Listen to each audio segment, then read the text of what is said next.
Hi guys, welcome back with me again in this channel.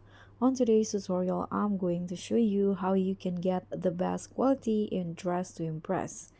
So if you guys want to enhance your graphics for a smoother and more stunning experience in DTI, in the step-by-step guide, I'll show you how to boost your visual setting for the best possible quality.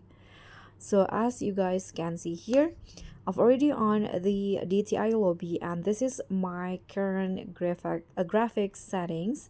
And if you want to boost or to enhance the graphic, you can just go to the DI settings on the left side, click on the gear icon, and you'll find the graphic quality settings. There are three options: low, default, and high. You can just choose between these three, but if you want to have more better experience, you can just choose the high options and you'll see the settings apply, and this is the high graphics quality.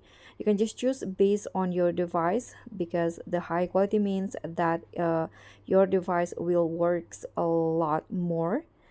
But that's it. Thank you so much for watching. Don't forget to like, comment, and subscribe, and also click on the thanks. Bye.